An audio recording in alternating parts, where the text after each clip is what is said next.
আমিন ভাই, পাশের নাম্বার নিয়েও কনফিউশন। ছেলেদের ক্ষেত্রে পাশের নাম্বার হয় 33, আর মেয়েদের 36 না হলে কেউ পিছনে ফিরেও তাকায় না। চট্টগ্রাম মোমিন রোড থেকে আসছে সুস্মিত দে।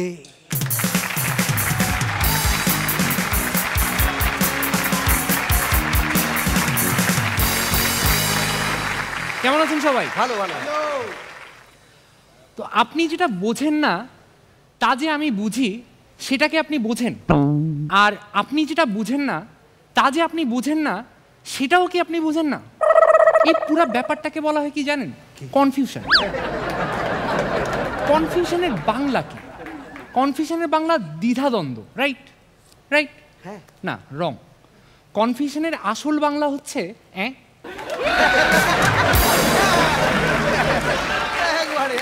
দারুণ দারুণ দারুণ। ধরেন আপনি আপনার ফ্রেন্ডকে ফোন দিলেন, সে খুব নর্মালি ফোনটা রিসিভ করবে, খুব নর্মালি আপনার সাথে কথা বলবে। ঠিক সেম ফ্রেন্ডকে আপনি টাকা চাওয়ার জন্য ফোন দেন, সে ফোনটা ধরে বলবে এই কনফিউশন ব্যাপারটা না আমাদের মধ্যে ছোট থেকেই তৈরি হয়। ছোটবেলায় বাবা মা আমাদেরকে 1 পা 2 পা করে আস্তে আস্তে হাঁটা শেখাতো। আচ্ছা, বাচ্চাটা যখন পুরোপুরি হাঁটা শিখে যায় তখন বাবা মা শিখায় কিভাবে বসে থাকতে হয়। প্রথম শব্দ শেখানো হয় মা, তারপর শেখানো হয় বাবা। এভাবে সে যখন পুরো সেন্টেন্সটা শিখে যায় তখন তাকে শেখানো হয় কিভাবে চুপ করে বসে থাকতে হয়। আমার ক্ষেত্রেও অবস্থাটা সেম। আমি আমার বাবাকে বলি যে বাবা আমি কিভাবে জন্মাইছি। বাবা আমাকে বলল তুমি জন্মাইছো, আমি আর তোমার মা একবার বাগানে গেছিলাম। বাগানে গিয়ে দেখি একটা ফুলের মাঝখানে একটা ফুটফুটে শিশু, সেই শিশুটা ছিলে তুমি, এভাবেই তুমি জন্মাইছো। আমি বাবার কথা মেনে নিলাম। তারপর আমার মাকে জিজ্ঞেস করলাম মা আমি কিভাবে জন্মাইছি। মা বলল এক পূর্ণিমা রাতে আমি আর তোমার বাবা ছাদের মধ্যে বসে গল্প করছিলাম, আকাশ থেকে একটা পরী নেমে আসলো, পরীর কোলে ছিল একটা ফুটফুটে শিশু, সেটা ছিলে তুমি, এভাবেই তুমি জন্ম নিছো। আমি কনফিউজড, কার কথা বিশ্বাস করব? বাপের কথা বিশ্বাস করবো না মার কথা বিশ্বাস করব? আমার তো জন্মেরই ঠিক নাই দেখি।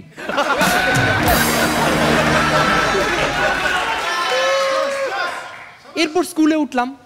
স্কুলে উঠার পর আমার বাবা আমাকে আরো কনফিউজ করে ফেলছে। একদিন আমার বাবা আমাকে ডেকে বলে শোন আমি গরিব মানুষের ছেলে, 10 টাকা নিয়ে আমি গ্রাম থেকে শহরে আসছি, তারপর পরিশ্রম করছি, এরপর আজকে এই অবস্থায় আসি আমরা, তোকেও অনেক পরিশ্রম করতে হবে। আমি বাপের কথা শুনে ইন্সপায়ার্ড। তার ঠিক পরের দিন আমার বাবা আমার মার সাথে ঝগড়া করতেছে। ঝগড়ার এক পর্যায়ে আমার বাপ বলে উঠছে আমিও জমিদারের পোলা, আমাদের জমিদারি দেখে তোর বাপ আমার মাকে বিয়ে দিছে। আরে কি একটা কনফিউশন। এরপর আস্তে আস্তে বড় হইছি। বড় হওয়ার পর দেখি ছোটবেলায় যা শিখাইছে ওখানেই ভুল। ছোটবেলায় আমরা কি শিখছি? 1 2 3 4 5 6 7 8 9 10 11 12 13 14 15। তার মানে কি দাঁড়ায়? 10-এর বড় 11, তার বড় 12। বড় হওয়ার পর দেখি 10-এর বড় গোলাম, তার বড় রানী, তার বড় টেক্কা। কনফিউশন। আমিন ভাই, পাশের নাম্বার নিয়েও কনফিউশন। ছেলেদের ক্ষেত্রে পাশের নাম্বার হয় 33, আর মেয়েদের 36 না হলে কেউ পিছনে ফিরেও তাকায় না।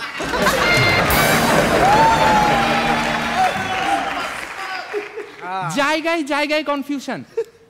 আপনি একটা মানুষকে একটা জায়গার খোঁজ নেন, দেখবেন ওই মানুষটা বলবে ডানে গিয়ে সোজা যান, আরেকটা মানুষকে বলেন সে বলবে বামে গিয়ে সোজা যান। আরে ভাই সেম জায়গায় দুইজন দুই ইনফরমেশন কেমনে দেয়? কনফিউশন। আপনার বন্ধু বান্ধব নিয়ে একটা ট্যুর প্ল্যান করলেন, সবাই এক বাক্যে রাজি, সবাই বললো দোস্ত আমরা যাব। ট্যুরের দিন সকালবেলা এক বন্ধু ফোন করে বলবে দোস্ত আমার বোধহয় যাওয়া হবে না রে। বাকি সব ফ্রেন্ড কনফিউজ হয়ে যাবে, আর শেষে কি হবে? Tour cancel. আমাদের মেন্টর সাইফুল ভাই কনফিউজড হয়ে গেছে ডাক্তারের কাছে। ডাক্তারের কাছে গিয়ে বলল ডাক্তার সাহেব আমি তো শুকনা মানুষ, আমার কি মোটা হওয়ার কোনো উপায় নাই? ডাক্তার তখন বলল অবশ্যই উপায় আছে, আপনার যা খেতে পছন্দ আপনার বউকে বলেন তাই বেশি বেশি করে খাওয়াতে। এই শুনে সাইফুল ভাই কনফিউজড। সাইফুল ভাই বলল, এটা কেমন সমাধান? এটাতে আমি না হয় মোটা হলাম, আমার বউ তো চিকন হয়ে যাবে। ডাক্তারের কথা শুনে সাইফুল ভাই বাসায় গেছে। বাসায় গিয়ে সাইফুল ভাই আরো কনফিউজ হয়ে গেছে, কারণ উনি বাসায় যাওয়ার পর রিয়েলাইজ করছে আমার তো বিয়েই হয় নাই। কনফিউশন কনফিউশন সব কিছুতে কনফিউশন। একবার এলাকার এক নেতা আমাকে এসে বলল যে ভাই ভোটটা আমারই দিয়েন, আমার তো সাদা মনে কাদা নাই। আমি গিয়ে বললাম, ভাই আমি তো বিরোধী দলের নেতাকে অলরেডি প্রমিস করে রাখছি যে ভোটটা আমি তাকে দিব। সে বলল, কথা দিলে কি কথা রাখতে হবে? আমি উনার এই কথাটা শুনে শান্তি পাইছি। আমি উনাকে বলছি, ঠিক আছে ভাই, আমি আপনাকেই ভোট দিব, কথা দিলাম। আমি কি কনফিউজড? আমার ফোন আমার থেকে বেশি কনফিউজড। ক্লিন শেপ করলে আমার ফোনের ফেস আনলক হয় না। আর পৃথিবীর সবথেকে কনফিউজিং অ্যাপ কি জানেন? Google map. একবার আমি একটা ফ্রেন্ডের বাসায় গেছিলাম, তো সে আমাকে লোকেশন দিচ্ছে গুগল ম্যাপে। আমি গুগল ম্যাপ খুঁজে খুঁজে খুঁজে খুঁজে ফ্রেন্ডের বাসায় এসে পৌঁছাইলাম। পৌঁছায় গিয়ে দেখি ওখানে বাসাও নাই বাড়িও নাই, একটা বিশাল দেয়াল। পরে ভালো মতো খেয়াল করে দেখলাম ওর বাসা দেয়ালের ওপারে। কি একটা কনফিউজিং অ্যাপ! রাইড শেয়ারিং অ্যাপের কথা তো বললামই না। একবার হাতিরঝিল থেকে আমি একটা রাইড কল করছি। রাইডার আমারে ফোন করে বলে, ভাই আমি 2 মিনিট আসছি। এরপর 2 মিনিট যায়, 5 মিনিট যায়, 10 মিনিট যায়, রাইডার তো আসে না। আমি রাইড শেয়ারিং অ্যাপটা খুলে রাইডারের লোকেশন চেক করতেছি। লোকেশন দেখতে গিয়ে আমি কনফিউজড হয়ে গেছি, কারণ সে হাতিরঝিলের পানির ঠিক মাঝখানে তার বাইক ঘোরাচ্ছে। আমার এই কনফিউশনের যোগগুলো আমি প্রথমে বলছিলাম শাওনদাকে। শাওনদা যোগগুলো শুনে না কনফিউজড হয়ে গেছে মিরু ভাইয়ের কাছে। মিরু ভাই যোগগুলো শোনাতে গেছে তারেক ভাইয়ের কাছে। তারেক ভাই যোগগুলো শোনাইছে আমাদের ইস্তিয়াক ভাইকে। ইস্তিয়াক ভাই যোগগুলো শুনে কনফিউজড হয়ে গেছে সাইফুল ভাইয়ের কাছে।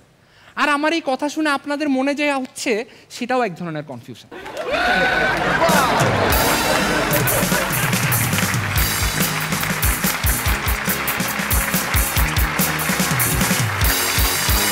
সুস্মিতদের প্রত্যেকবারের মতো আজকেও দুর্দান্ত, কিভাবে ঠান্ডা মাথায় আমাদেরকে মানে একবারে পুরো মনোযোগী করে রেখেছে। মানে একটা ক্লাসের টিচারও এভাবে সব ছাত্রকে এভাবে আটকে রাখতে পারে না, যেটা সুস্মিত দিয়ে পেরেছে। আমাদের বিচারকদের কেমন লেগেছে সেটা এবার জানবো। Susmit De, really I am also confused about you. তোমার পারফরমেন্সটা আমি নিজেও খুব কনফিউজড, এবং এই কনফিউজনেসটা যদি তোমার মধ্যে থাকে, আমার মনে হয় তোমার একটা ভালো স্ট্যান্ড আপ কমেডিয়ান হতে খুব বেশি আর সময় লাগবে না। স্ট্যান্ড আপ কমেডিয়ানের যে ধরনের অ্যাপিয়ারেন্স থাকে, সামনের লুকসে যে ইনোসেন্সি থাকা লাগে, একটা সবচেয়ে বড় গুণ কিন্তু ইনোসেন্সি থাকতে হবে। যে স্ট্যান্ড আপ মানে সে কিছুই জানে না বলে সব কিছু বলছে, সেই জিনিসটা তোমার মধ্যে আছে। হ্যাঁ, তুমি কখনোই এই প্র্যাকটিসটা ছাড়বে না। তুমি চ্যাম্পিয়ন হও বা এখান থেকে চলে যাও, যাই হও না কেন, এই প্র্যাকটিসটা কখনো ছাড়বে না। ঠিক আছে, বেস্ট অফ লাক। যা করবে শুধু ইনোসেন্স ফেস দিয়ে। হ্যাঁ, এইভাবেই। হ্যাঁ, ওকে। শবনম ফারিয়া। সুস্মিতের খুব ভালো একটা জিনিস, ওর উচ্চারণ খুব সুন্দর, আর ওর কণ্ঠও সুন্দর। সো ওর কথাগুলো শুনতে ভালো লাগে, খুব ঠান্ডা মাথায় সুন্দর করে বুঝিয়ে বলে, এমন না যে মুখস্থ ফর করে বলে ফেললো, এরকম থাকে না। তো শুনতে ভালো লাগে। ভালো ছিল সুস্মিত, খুব সুন্দর ছিল। ওকে, আমারও খুব ভালো লেগেছে যে কঠিন কঠিন যোগ, বড় বড় যোগগুলো কীভাবে একবারে বুঝিয়ে, মানে একেবারে আমরা ফ্রেন্ড সার্কেলে যেভাবে বুঝাই না, ঠিক সেভাবে বলার একটা ক্ষমতা আছে। তুষার ভাই। খুব স্বচ্ছ একটা পারফরমেন্স, এবং ওর বলার ধরনটা, যেটা বলছিলাম, বলার ধরনটা এমন যে এখন ও যদি এখন রেডিওতেও কোনো পারফরমেন্স করে, আমার বিশ্বাস যে আমরা ওর বলার ধরনে বলবো এটা সুস্মিত। হ্যাঁ, এটা সেট হয়ে গেছে সুন্দর একটা, এবং ইনভলভ করে নেয় ও আমাদেরকে। আর ও যে একটার পর একটা যে ছাড়ে না, ওই যে দোকানে গেলে এই শাড়িটা ভালো না দেখি ও ডিজাইন বের হয় একটার পর একটা, ওগুলো হচ্ছিল একটার পর একটা ভালো ডিজাইন বের করছে, প্রতিটা পছন্দের। খুব ভালো ছিল সুস্মিত। ওকে, কাপড়ের দোকানের এই ডিজাইন থেকে আমরা একটু দর্জির দোকানে চলে যাব। কেন দর্জির দোকানে চলে যাব? এই যখন বলেছিল না ও পাস মার্ক 33-এ আবার 36 না হলে, ঠিক সেই সময় হাবু ভাইয়ের সেই টেইলার্সের কথা মনে পড়লো। যখন হাবু ভাই বললো, আফা এইটাও কি ইস্ত্রি করাবেন? আফা বললো, না ভুলে চলে আসছে, প্যাকেট করে দেন। এই রেডিওতে হচ্ছে কিন্তু সবাই দেখতে পাচ্ছি বিষয়টা। ওকে, হাবু ভাই আমি কি বলবো আমার কিছু বলার নাই আর থ্যাংক ইউ খুব ভালো